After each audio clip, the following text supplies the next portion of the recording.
Mega DS అంటే ఇప్పుడు గత 5 సంవత్సరాల నుంచి కూడా జగన్మోహన్ రెడ్డి ప్రభుత్వంలో పూర్తిగా నిరుద్యోగులు నిర్వీర్యమైపోయారు పూర్తిగా.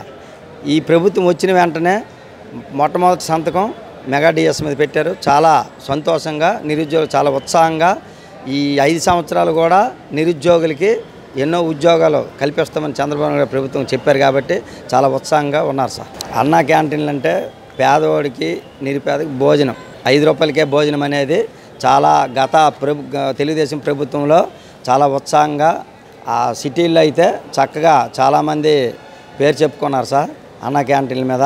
ఇప్పుడు కూడా మళ్ళీ అదే పునరుద్ధరించారు కాబట్టి సిటీల్లో గ్రామీణ ప్రాంతాల నుంచి వెళ్ళేటువంటి ప్రజానీకం కానీ పేదలు ఉన్నటువంటి కానీ చాలా చక్కగా దాన్ని చెప్పుకుంటున్నారు సార్. చాలా దుర్మార్గం సార్. ఆయన ఒక మంత్రి కొడాలి నాని అంటే ఆయన ఒక కటింగ్ మంత్రి లాగా ఒక ఏ ప్రభుత్వమైనా సహజం సార్. 5 సంవత్సరాలకు ఒకసారి మారడం ప్రభుత్వం అనేది.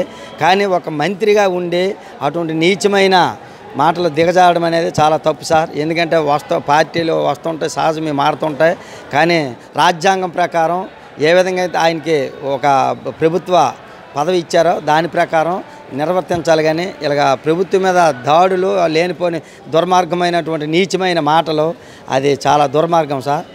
గవర్నమెంట్ ప్రభుత్వ కార్యాలయ స్థలాల్లో కట్టడం అనేది అది చట్టనేరం సార్. అది ఎందుకంటే ప్రభుత్వ స్థలాల్లో అనేది మాత్రం అది కట్టడం నేరం. ప్రభుత్వం ఎట్టి పరిస్థితులు కూడా ఏ ప్రభుత్వమైనా వచ్చినప్పటికి కూడా ఆ ప్రభుత్వ స్థలాల్లో అయితే మాత్రం అది చట్టనేరం సార్. అది సరే యువతకి ఏంటంటే గతంలో ఉపాధి విద్యా అవకాశాలు లేవు.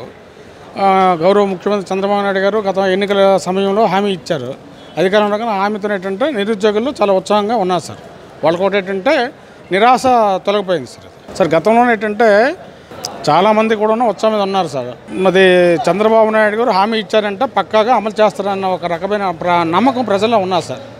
ఆ నమ్మకాన్ని చంద్రబాబు నాయుడు గారు చేసుకున్నారు సార్. ఇప్పుడు నా భూమి మీద నా ఫోటో ఉండాలి కానీ నా భూమి మీద ఏంటంటే ఆయన ఫోటో ఉండమేంటి సార్. అదేంటంటే చట్ట వ్యతిరేకం సార్. అది ఆ రకమైన ఏంటంటే అది చాలా కూడా ప్రజల్లో చాలా తీవ్ర వ్యతిరేకత వచ్చింది సార్. దాని మీద ఏంటంటే ఈ రకమైన నిర్ణయం తీసుకోవడం చాలా రైతుల్లో చాలా ఆనందంగా ఉన్నారు సార్.